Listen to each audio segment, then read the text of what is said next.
Very good morning class. स्वागत है आपका आपके अपने चैनल ललित एनसीईआरटी ऑनलाइन में। तो आज हम क्लास 10th का chapter number 13 magnetic effect of electric current part 1। ये सीरीज मैंने 3 पार्टों में डिवाइड कर रखी है, तो ये पहला पार्ट आपके सामने है। तो शुरू करते हैं शुरुआत से। सबसे पहले हम ये जान लेते हैं व्हाट इज मैग्नेटिक फील्ड। सबसे पहले ये जानेंगे कि मैग्नेटिक फील्ड क्या होता है। जैसा कि हम सब जानते हैं कि एक ऐसा स्पेस जहाँ पर कोई मैग्नेट क्या करता है, एक फोर्स जनरेट करता है, ठीक है। और अगर वहाँ पर हम कोई मैग्नेट लाएंगे, दूसरा मैग्नेट लाएंगे, तो उस पहले वाले मैग्नेट से जो मैग्नेटिक फोर्स निकल रहा है वो दूसरा वाला मैग्नेट क्या करेगा, एक्सपीरियंस करेगा। तो कह सकते हैं the face around a magnet in which its effect can be experienced. The space around a magnet in which its effect can be experienced.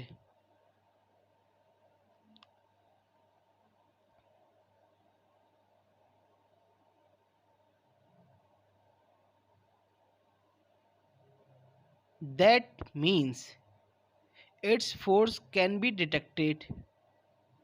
Then it is called magnetic field. Okay?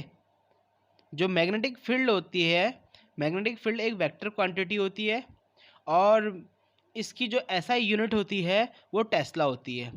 Okay? और एक Tesla जो होता है 10⁴ Gauss के बराबर होता है। Okay? अब आप सोचेंगे गॉस क्या होता है, तो जो गॉस होता है उसको हम 1 न्यूटन पर एम्पियर मीटर भी कहते हैं।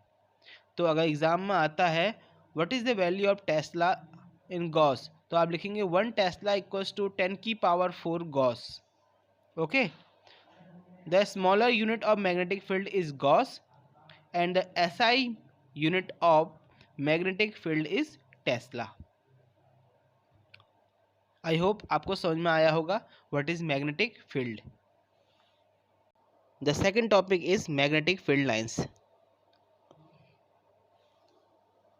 तो जैसा आपको डायग्राम दिख रहा होगा, जो इमेजनरी लाइन दिख रही है, the imaginary lines representing magnetic field, जो इमेजनरी लाइन दिख रही है north pole to south pole जा रही हैं और कर्व बना रही हैं, और कुछ ऐसी लाइनें हैं मैग्नेटिक फील्ड की कि कुछ जो मैग्नेटिक फील्ड के अंदर, मैग्नेटिक बार के अंदर पैरेलल हैं। इसीलिए कभी भी याद रखिए, जब मैग्नेटिक फील्ड होता है वो पूरे बार मैग्नेट में समान होता है और सबसे ज़्यादा मैग्नेटिक जो फील्ड होता है वो एक्सपीरियंस्ड होता है नॉर्थ और साउथ पोल, यानी इसके 2 किनारों पर। और जो ये मैग्नेटिक फील्ड लाइंस होती हैं ये हमेशा north pole to south pole जाती हैं। ओके? अगर बात करें इसकी डेफिनेशन की, तो जैसे मैं लिख रहा हूँ, the imaginary lines representing magnetic field around a magnet are known as magnetic field lines. किसी भी मैग्नेट के जो चारों ओर आप इमेजिनरी लाइंस ड्रॉ करते हैं वो उसके मैग्नेटिक फील्ड की स्ट्रेंथ को भी शो करता है कि मैग्नेटिक लाइंस जितनी दूर तक जा रही है मींस इतना एरिया मैग्नेटिक फोर्स का है, मैग्नेटिक फील्ड का है। ओके? अगर आप इसके सामने कोई आयरन का टुकड़ा लाएंगे तो वो आयरन का टुकड़ा जो है एक्सपीरियंस करेगा उस मैग्नेटिक फोर्स को और मैग्नेट जो होगा उसकी तरफ खींचा चला जाएगा। मैग्नेटिक फील्ड्स जो होती हैं उनको प्लॉट करने के लिए मैग्नेटिक कंपास का यूज़ किया जाता है। जैसा कि डायग्राम आप देख ही लिया होगा आपने, यहाँ पर जो लाइन ड्रॉ कर रखी है along the direction in which a magnetic north pole of compass needle would move under the influence of the field produced by bar magnet. It is taken by convention that the field lines emerge from north pole and merge at south pole. जैसा कि मैंने कहा, the lines coming from north pole and and to south pole. Okay, so you can say that the field lines emerge from north pole and merge at south pole. जो compass needle होती है, जैसा कि हम सब जानते हैं, जो कंपास होता है हमेशा नॉर्थ और साउथ पोल को ही दिखाता है. ओके, समुद्री यात्राओं में बहुत यूज़ किया जाता है. अब बात करते हैं इसकी प्रॉपर्टीज़ की. जैसा कि मैं लिख रहा हूँ, the magnetic field lines originates from north pole of a magnet. जैसे कि मैंने पहले ही आपको बता दिया है, जो मैग्नेटिक फील्ड लाइंस होती है originate from north pole and its south pole by convention. Okay,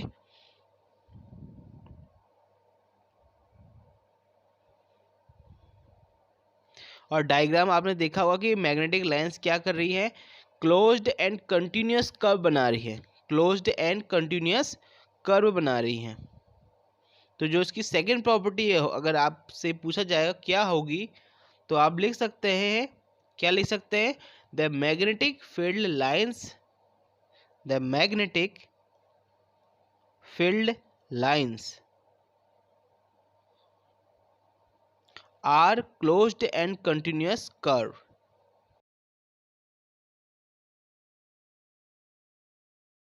अब बढ़ते हैं इसकी third property. The magnetic field lines are crowded. The magnetic field lines are crowded near the poles. इसी वजह से सबसे ज़्यादा जो मैग्नेटिक फील्ड की स्ट्रेंथ होती है उसके पोल्स पर होती है. क्यों होती है?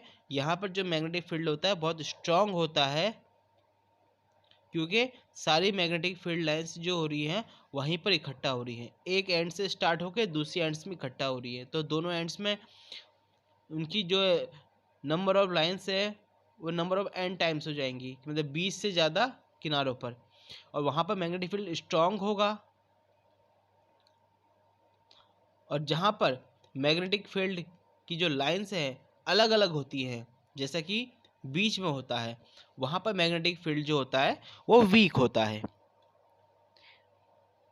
Okay, the magnetic field lines are crowded near the pole, that's why the magnetic field is strong at both the end and in middle where the magnetic lines are separated. Here the magnetic field is very weak.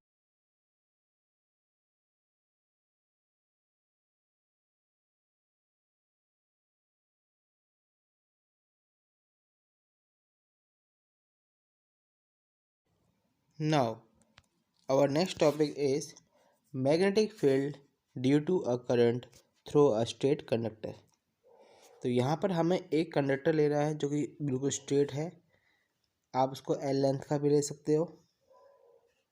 Okay, suppose हमने L length का एक conductor ले लिया और उस conductor में हम ये सपोज कर रहे हैं कि जो मैग्नेटिक लाइन्स से हैं, the magnetic lines around a conductor are concentric circle whose center lie on the wire between the middle of the wire. Okay, तो इन दिस केस जैसा कि आपको डायग्राम में दिखाई दे रहा है बिल्कुल कि ये स्ट्रेट एक कंडक्टर है जिसके चारों ओर मैग्नेटिक लाइंस दिखाई दे रही है आपको सर्कल की शेप में.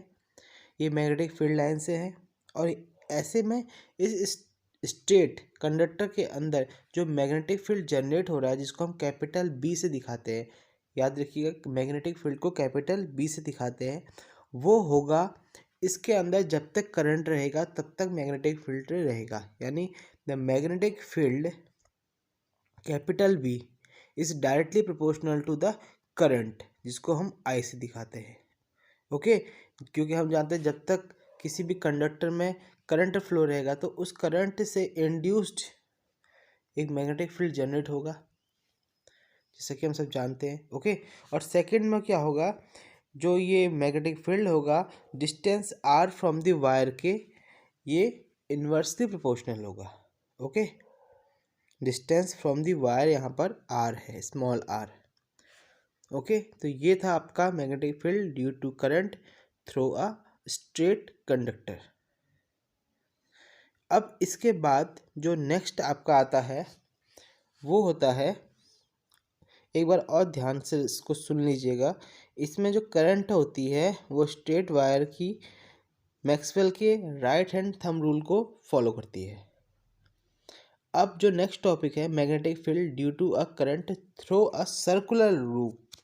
सर्कुलर लूप का मतलब जैसे कि यहाँ पर एक सर्कुलर लूप बनाया गया है और उसके चारों ओर आपको मैग्नेटिक लाइंस दिखाई दे रही होंगी। ये मैग्नेटिक लाइंस क्या है? ये जो मैग्नेटिक लाइंस हैं ये every point of current carrying circular loop the concentric circle represents the magnetic field around it.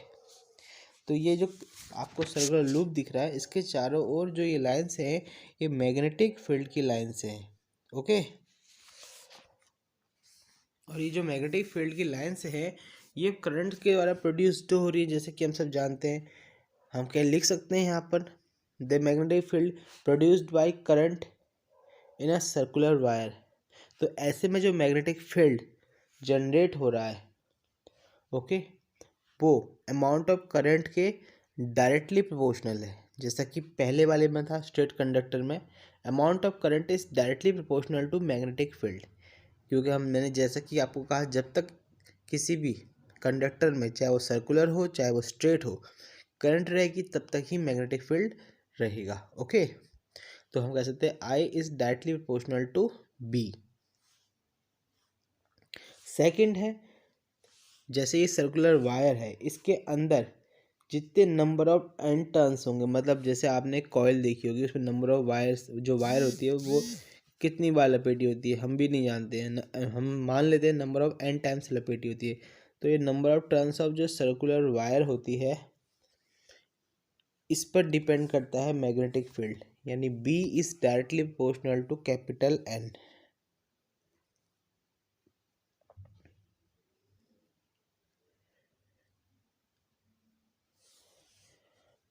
तो यहाँ पे आप कह सकते हो कि the strength of magnetic field produced by a current carrying circular coil is depend on current and number of N turns. अब हमारा जो इसके बाद का टॉपिक आ जाता है magnetic field due to a current in a solenoid.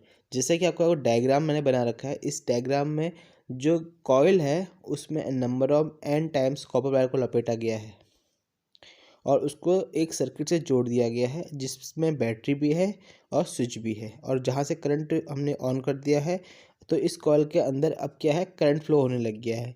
वो करंट फ्लो होने से इसके अंदर एक मैग्नेटिक फील्ड प्रोड्यूस्ड हो गया है।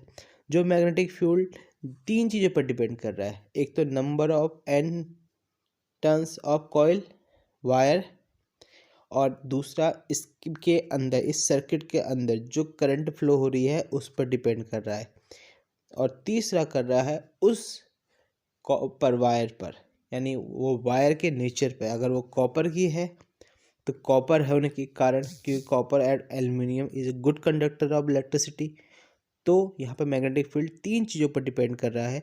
B is directly proportional to N, B is directly proportional to current, and B is directly proportional to the nature of the wire. Okay, जो ये मैग्नेटिक फील्ड ये बहुत इंपॉर्टेंट है। यहाँ पर जो सोलेनॉइड होता है, you can say that a solenoid is defined as a coil consisting a large number of circular turns of insulated copper wire. These turns are closely to form a cylinder. Okay, जैसा कि आपको दिख रहा है एक cylinder shape ही बन रहा है, और वही है magnetic field lines north pole to south pole जा रही है। ओके, जो बीच जो अगर आप सोलेनॉइड के अंदर देखेंगे ये मैग्नेटिक फील्ड लाइंस आपस में पैरेलल होती है, बट एंड में फ्रॉम नॉर्थ से स्टार्ट होके साउथ में मर्ज हो जाती हैं। और मैग्नेटिक फील्ड सबसे ज़्यादा स्ट्रॉन्ग बोथ दी एंड्स है जैसे कि बताया गया है, और बीच में कमज़ोर रहता है, वीक रहता है। ओके, तो ये था आपका the magnetic field due to a current in a solenoid. यहाँ पर एन और एस जो है नॉर्थ पोल और साउथ पोल को दिखा रहे हैं।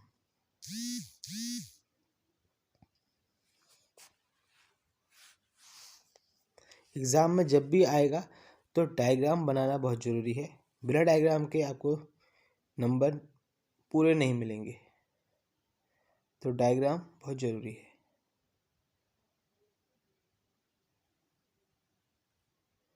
अब बढ़ते हैं मैं नेक्स्ट टॉपिक की ओर। नेक्स्ट टॉपिक हमारा, जैसे कि आपको स्क्रीन पे दिख गया हुआ, इलेक्ट्रोमैग्नेट।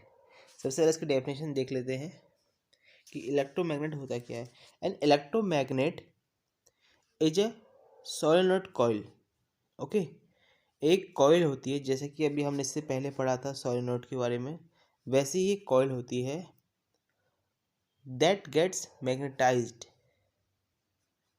और वो कब मैग्नेटाइज्ड होगी, जब उसके अंदर क्या होगा, फ्लो ऑफ करंट। बिकॉज जब फ्लो ऑफ करंट होगा तभी एक मैग्नेटिक फील्ड जनरेट होगा। तो जब करंट के कारण किसी इलेक्ट करंट कैरिंग कंडक्टर में मैग्नेटिक फील्ड जनरेट होता है और वो वर्क लाइक ए मैग्नेट करने लगता है, तो that is called electromagnet. Okay, यहाँ पर जो इलेक्ट्रोमैग्नेट का कॉन्सेप्ट है वो principle of magnetic effect of current पर डिपेंड करता है। तो जैसा कि मैंने कहा, an electromagnet is a solenoid coil that gets magnetized. It becomes a magnet due to flow of current. It works on the principle of magnetic effect of current. Okay, अब इस सोलेनोइड में होते क्या है, कॉपर वायर, जो कि इसके चारों तरफ एक आयरन की कोर होती है, जो इस आयरन की कोर के चारों तरफ लपेटे होते हैं। और जो मैग्नेटिक फील्ड कब तक रहता है, ये मैग्नेटिक फील्ड तब तक रहता है जब तक उस कॉइल के अंदर करंट फ्लो हो रही है। तो इलेक्ट्रोमैग्नेट बनाने के लिए हम जो है क्या करते हैं, सॉफ्ट आयरन का यूज़ करते हैं मोस्टली, और टेम्परेरी मैग्नेट बनाने के लिए भी सॉफ्ट आयरन का ही यूज़ किया जाता है। और अगर आप बात करें जाए इसके यूज़ की बात करूँ, तो इलेक्ट्रोमैग्नेट जो होता है इलेक्ट्रिक बेल बनाने में, इलेक्ट्रिक मोटर में, टेलीफोन के डायफ्राम में, लाउड स्पीकर में, सबने देखा होगा ना, रेडियो या कोई स्पीकर, सबके अंदर आपको दिख जाएगा ये। ओके,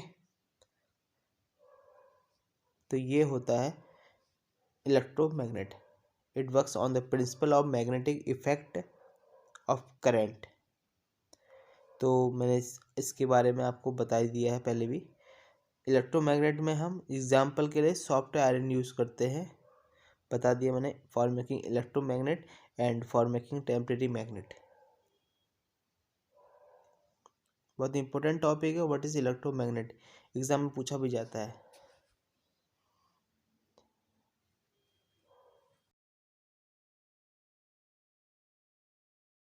सॉफ्ट आयरन एग्जाम्पल है, मैंने बता ही दिया आपको, सॉफ्ट आयरन इसका एग्जाम्पल है।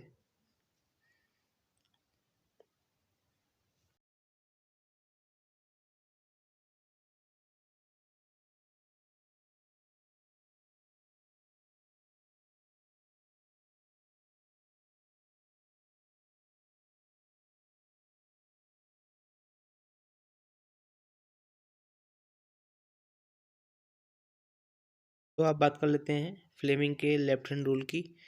जैसे कि आपको सामने डायग्राम में दिख रहा होगा कि जो थंब है वो फोर्स को, और जो हमारी फोर फिंगर है वो मैग्नेटिक फील्ड को, और जो मिडिल फिंगर है वो आपकी इलेक्ट्रिक करंट को शो कर रही है। तो इसमें लिख सकते हैं the direction of force, the direction of force which acts on a which acts on a current carrying conductor, on a current carrying conductor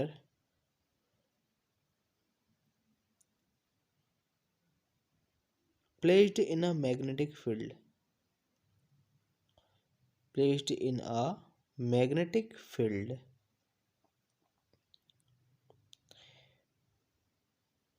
is given by Fleming left hand rule। यानी जब भी कोई conductor magnetic field, अगर किसी conductor के अंदर electric current flow हो रही है और उसका मैग्नेटिक फील्ड जनरेट हो गया, तो वहाँ पर जो रूल काम करेगा वो फ्लेमिंग का लेफ्ट हैंड रूल, यानी फ्लेमिंग के बाएं हाथ का नियम काम करेगा। फ्लेमिंग का बाएं हाथ का नियम क्या कहता है, एक बार और सीख लेते हैं, एक बार और सुन लेते हैं कि जो फ्लेमिंग कहता है कि अगर आप अपने फोर फिंगर, थम्स और मिडिल फिंगर को कुछ इस प्रकार स्ट्रेच करो। और स्ट्रेच कैसे करनी है ये आप डायग्राम में देखिए कि तीनों फिंगर्स यानी एक थंब और दो फिंगर एक दूसरे के परपेंडिकुलर है। ये मोस्टली इम्पोर्टेंट कंडीशन है कि तीनों जो उंगलियां हैं वो एक दूसरे के परपेंडिकुलर है। और यहाँ पर फोर फिंगर जो कि direction of external magnetic field की तरफ दिखा रही है, मिडिल फिंगर इंडिकेट कर रही है डायरेक्शन ऑफ करंट को, और जो थंब है वो पॉइंट आउट कर रहा है द डायरेक्शन ऑफ फोर्स को जो कि कंडक्टर पर एक्ट हो रहा है, वर्क कर रहा है। ओके, तो ये फ्लेमिंग का लेफ्ट हैंड रूल है। एग्जाम में आएगा तो आपको डायग्राम के साथ बिल्कुल इसी तरह बनाना पड़ेगा उसे।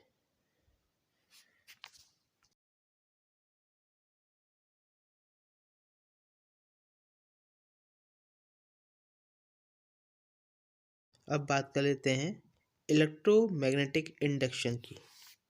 इलेक्ट्रोमैग्नेटिक इंडक्शन क्या होता है? इलेक्ट्रोमैग्नेटिक इंडक्शन, इसमें जैसे कि आपको डायग्राम दिख रहा होगा कि हमने एक कॉइल ले रखी है जिसको हमने एक सर्किट से जोड़ रखा है और उसके सामने हमने बार मैग्नेट ले रखा है। देखिए फिजिक्स में डायग्राम बहुत ज़रूरी होता है। बिना डायग्राम के आप कुछ चीज़ें एक्सप्लेन कर देते हैं बट कुछ नहीं कर पाते हैं। और यहाँ पर लाइट का चैप्टर हो गया या करंट का चैप्टर हो गया, मैग्नेट का ही चैप्टर है, इसमें भी डायग्राम बहुत इम्पोर्टेंट है। तो ये डायग्राम जैसा कि हमने बना लिया है, यहाँ पर क्या हो रहा है, जो इलेक्ट्रिक करंट है वो हमने इस कॉइल को इलेक्ट्रिक सर्किट से जोड़ दिया है और इसमें बैटरी के थ्रू करंट फ्लो करवा दिया है। तो अब इसमें जब करंट फ्लो होगा तो इसके अंदर पूरे सर्किट में करंट फ्लो होने लगेगा और उस करंट से इस कॉइल में मैग्नेटिक फील्ड जनरेट हो जाएगा, जो उसके आसपास अगर कोई भी हम मैग्नेट लाएंगे तो वो एक्सपीरियंस करेगा, मतलब उसके अंदर फ्लक्चुएशन होगा, डिस्प्लेसमेंट होगा।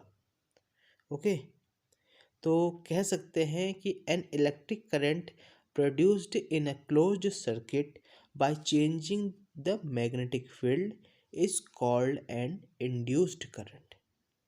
This phenomena is called electromagnetic induction. Okay, an electric current produced in a closed circuit by changing magnetic field is called an induced current. और ये जो इलेक्ट्रोमैग्नेटिक इंडक्शन का जो ये कॉन्सेप्ट था, इसको माइकल फैराडे और जोसेफ हेनरी ने 1831 में खोजा था। इलेक्ट्रोमैग्नेटिक इंडक्शन जो होता है, the potential difference in this circuit due to induced current, और जिसके कारण ये होता है, जो जिस फोर्स के कारण वो करंट इंड्यूस्ड होती है उसको बोलते हैं ईएमएफ, शॉर्ट में ईएमएफ यानी इलेक्ट्रोमैग्नेटिक फोर्स। तो ये इलेक्ट्रोमैग्नेटिक इंडक्शन की पूरी कहानी है, जो जब भी एग्ज़ाम में पूछा जाएगा आपको इसी तरीके से वहाँ बतानी है। ओके, तो ये रहा पार्ट 1। जल्द मिलेंगे पार्ट 2 के साथ। Okay, thank you.